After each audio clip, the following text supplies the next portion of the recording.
L'ISFOR, c'est l'Institut des sciences de la forêt tempérée qui est situé à Ripon. L'ISFOR est un institut associé à l'UQO. C'est une communauté de professeurs, d'étudiants et de chercheurs qui ont uni leurs efforts pour augmenter nos connaissances sur la forêt tempérée.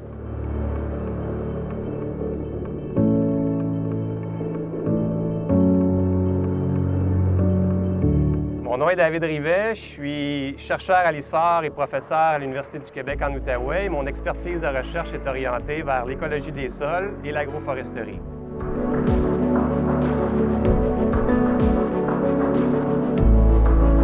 Donc, dans mon laboratoire de recherche, on s'intéresse à deux principaux axes de recherche. Il y a un premier axe qui s'intéresse à l'étude des impacts de différentes activités sylvicoles sur la nutrition des arbres, les propriétés biochimiques des sols dans la grande forêt tempérée aménagée. Et on a un deuxième axe de recherche qui s'intéresse à l'étude des interactions écologiques dans les systèmes agroforestiers et plus particulièrement aux relations entre les arbres agroforestiers, les sols et les cultures associées.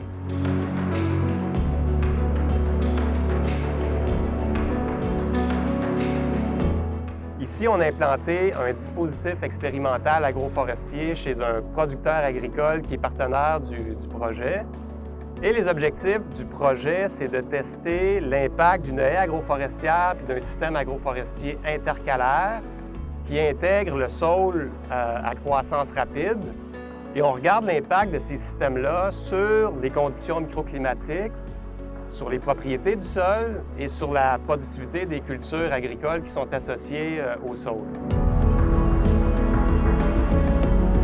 Ce site-là ici, qui a été implanté à Wakefield chez un producteur agricole en Outaouais, appartient à un plus vaste réseau de sites expérimentaux en agroforesterie qui ont été développés en collaboration avec des producteurs agricoles qui nous ont aidés à mettre en place ces systèmes-là et qui ont participé au design expérimental des sites, par exemple en choisissant les espèces d'arbres qui sont plantés, en déterminant, par exemple, les espacements entre les arbres et qui participent aussi aux opérations culturales qui sont faites sur les sites expérimentaux. Mais les résultats vont aussi, bien entendu, intéresser tous les conseillers agricoles qui peuvent par la suite promouvoir le système auprès de d'autres producteurs agricoles, mais aussi des aménagistes du territoire et aussi des décideurs gouvernementaux, par exemple des décideurs du ministère de l'Agriculture, des Pêcheries et de l'Alimentation, par exemple.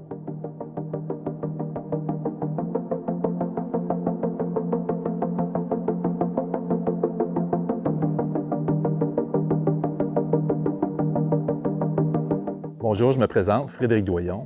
Je suis professeur à l'Université du Québec en Outaouais et chercheur à l'ISFOR. Mes intérêts de recherche concernent l'aménagement du paysage et la planification forestière et territoriale. Je m'intéresse au fonctionnement naturel des forêts avec leur régime de perturbation. On pense en forêt boréale, par exemple, le feu est important. Ici, en forêt feuillue, c'est le régime de trouée et les chablis qui sont importants, donc comprendre comment ça fonctionne. Un autre champ d'intérêt que j'ai, c'est comment on peut planifier la forêt pour imiter ces régimes-là et maintenir les fonctions naturelles. D'autre part, je m'intéresse beaucoup à toute la question de l'adaptation au changement climatique, tant du point de vue du système naturel, donc la forêt, mais du point de vue aussi des systèmes humains. Donc, les communautés humaines, comment elles s'organisent pour être mieux adaptées à faire face au changement climatique. Et c'est là que je m'intéresse à ce qu'on appelle la modélisation socio-écologique. C'est vraiment les perceptions humaines et comment les perceptions humaines sont impliquées dans la mise en œuvre de gestion.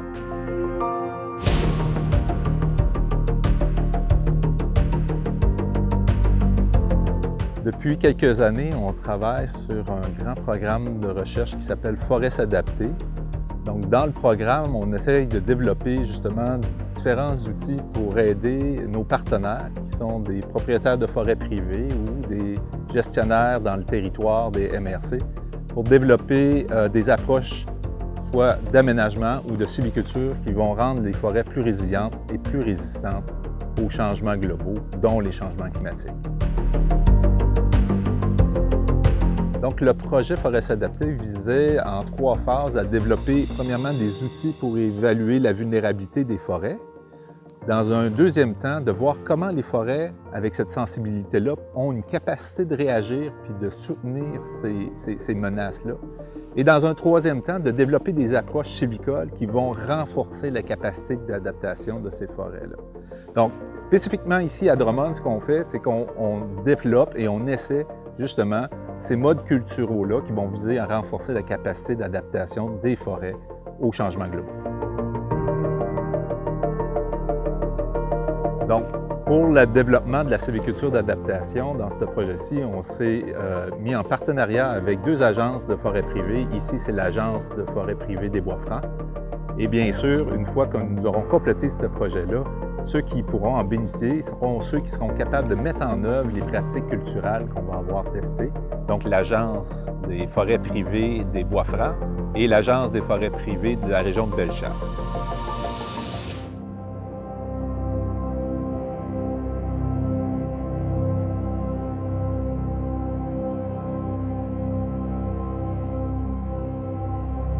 Mon nom, c'est Catherine Turgeon, je suis professeure à l'ISFOR et mon domaine d'expertise est l'écologie aquatique et la modélisation.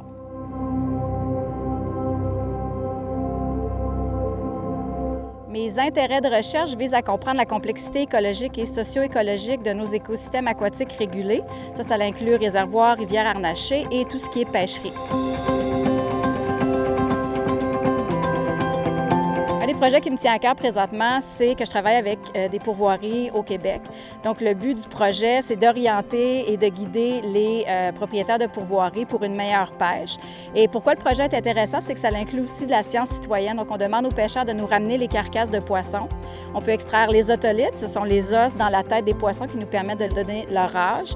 On extrait les contenus stomacaux pour savoir leur nourriture, puis on extrait des petits tissus de la chair pour faire de l'analyse d'isotopes pour comprendre la complexité du réseau trophique.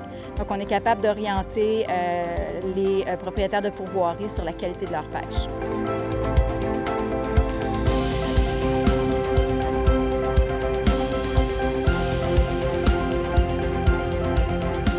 Les gens qui bénéficient de mes travaux de recherche, c'est premièrement les gens qui gèrent nos réservoirs et nos barrages. Donc, je leur donne des indications sur la qualité de la pêche, la qualité aussi de la biodiversité dans nos réservoirs. Et je travaille aussi avec les pourvoiries pour optimiser la pêche sur leur site et essayer de s'adapter aussi au potentiel impact avec les changements climatiques sur leurs espèces de poissons.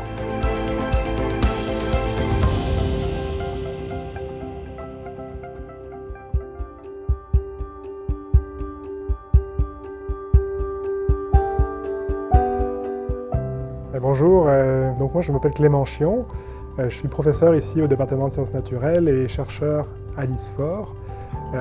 J'ai un doctorat en génie de l'école de technologie supérieure, donc ma spécialisation particulièrement c'est l'intelligence artificielle et la modélisation des systèmes socio-écologiques.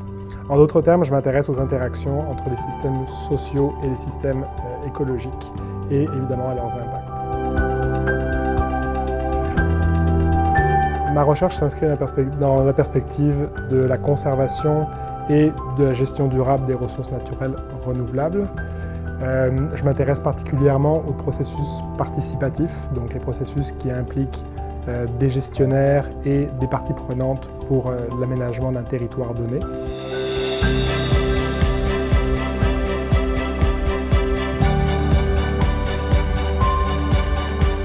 Mes intérêts de recherche se convergent tous sur des développements d'algorithmes et ou de modèles numériques pour faciliter les échanges entre des acteurs autour de certains enjeux d'aménagement du territoire. Mes projets de recherche se passent à la fois sur des territoires terrestres, donc forestiers, mais également j'ai des projets de recherche sur le milieu maritime, notamment en ce qui concerne la gestion des interactions entre la navigation et les mammifères marins dans le fleuve Saint-Laurent.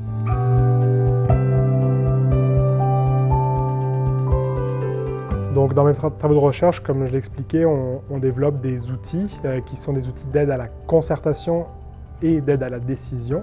L'idée est de faciliter les échanges entre des parties prenantes, qui peuvent être des riverains d'un territoire par exemple, et également des gestionnaires de ce territoire-là, mais également un troisième pôle, que j'appelle un pôle, les scientifiques qui ont un certain niveau de connaissance par rapport aux enjeux de gestion d'un territoire donné. Donc, pour donner un exemple, actuellement, on travaille sur un projet déjà depuis plusieurs années au parc écotouristique des Laurentides, dans la MRC des Laurentides, une petite forêt qui est un territoire public intramunicipal. Et dans ce cas présent, on développe une plateforme de jeux sérieux pour faciliter les échanges entre les usagers de ce territoire, qui sont à la fois des cueilleurs, des randonneurs, des campeurs, et les gestionnaires de ce territoire-là qui doivent produire des plans d'aménagement qui permettent de concilier tous ces usages-là. Et donc, par l'intermédiaire d'une plateforme de jeux sérieux, on facilite les échanges entre ces différents acteurs-là pour converger et arriver ultimement à trouver comment aménager cette forêt-là pour convenir à l'ensemble des acteurs.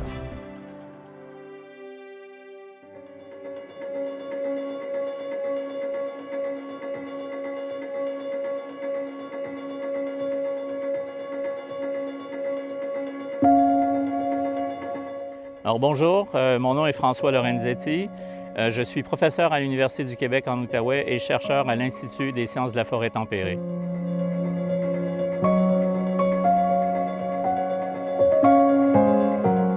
Alors, mes intérêts de recherche au cours des récentes années tournent autour des perturbations naturelles qui soient causées par des insectes ou d'autres herbivores comme le castor ou bien le chevreuil, le cerf de Virginie. Et ce qui m'intéresse particulièrement, c'est de voir quelle sorte de dynamique s'engage au niveau des remplacements d'espèces, de la mortalité, à quelle vitesse ça se produit dans les forêts naturelles.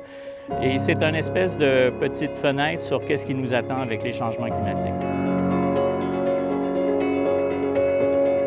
Alors, en lien avec mes intérêts de recherche qui sont sur les perturbations naturelles, ça intéresse beaucoup de gens qui dépendent de la forêt, soit pour en extraire du bois, soit pour faire du récréotourisme. Donc, on parle de l'industrie forestière, on parle des gestionnaires de parcs qui veulent savoir vers où la forêt s'en va lorsqu'il y a une perturbation qui est inattendue, qui n'a pas été anticipée. Même si elle est récurrente, que ça fait 10 ans que ce n'est pas survenu, les gens ne savent pas quoi faire avec ce genre de perturbation-là.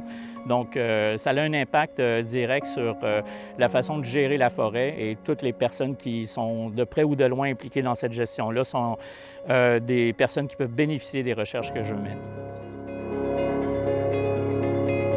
Ça fait la 3e année qu'on travaille à Plaisance, mon équipe et moi. De fil en aiguille, cette relation-là m'amène à pouvoir amener des groupes d'étudiants, d'étudiantes qui viennent même de l'extérieur du Québec en visite ici pour leur faire connaître certains aspects de l'écologie du parc.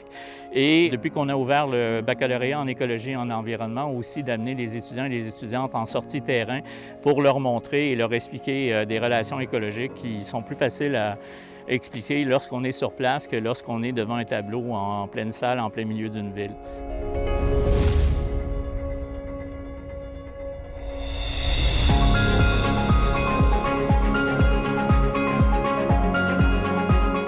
Alors, le projet qu'on réalise ici à Plaisance est à plusieurs volets, mais ce qui nous a amené ici en premier lieu, c'est la présence de l'agrille du frêne, qui est une menace pour les forêts urbaines, mais maintenant aussi pour les forêts naturelles, comme celles que l'on retrouve au parc de Plaisance.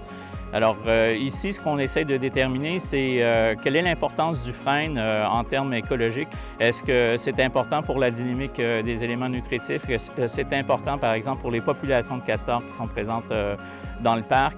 Et quelles vont être les conséquences, cet effet de domino sur les forêts du parc lorsque la grille aura éliminé presque tous les frênes du parc? Alors, c'est d'un intérêt important pour les gestionnaires et ça rentre tout à fait dans mes intérêts de recherche en termes de dynamique suite à des perturbations naturelles. Et les expériences qu'on fait ici, les résultats qu'on va obtenir peuvent servir aussi dans tout autre milieu similaire. On va en retrouver à Oka, on va en retrouver tout le long du fleuve Saint-Laurent jusqu'à Québec. Et donc, ça peut renseigner une foule de gestionnaires de ce genre de milieu-là et pas seulement qu'à Plaisance. Pour moi, l'ISFAR, avant tout, c'est une solide équipe de chercheurs, d'étudiants, de personnel de soutien à la recherche. C'est un groupe de jeunes chercheurs hyper dynamiques qui travaillent ensemble afin de mieux comprendre l'impact des changements climatiques et la gestion de nos forêts tempérées du Québec. J'étais là au tout début de l'ISFOR, puis on avait des grands espaces pour, je dirais, peu de monde, et aujourd'hui on est aux prises avec un problème complètement inverse, à savoir qu'on a des espaces qu'on a pourtant agrandis et qui malgré tout ne répondent pas à la croissance en popularité de l'ISFOR. Donc il va falloir qu'on pousse les mots. L'ISFOR, pour moi, est un milieu de travail extraordinaire qui me permet justement de collaborer avec d'autres chercheurs, d'autres professeurs qui ont des expertises complémentaires aux miennes et qui me permettent d'atteindre des niveaux d'intégration et de compréhension que je ne pourrais jamais faire seul. Et ce qui est important de souligner, c'est que les projets novateurs de l'ISFOR rayonnent autant auprès des collectivités locales que du secteur privé et des gouvernements qu'à l'international. L'idée d'un institut, c'est sa pérennité à long terme.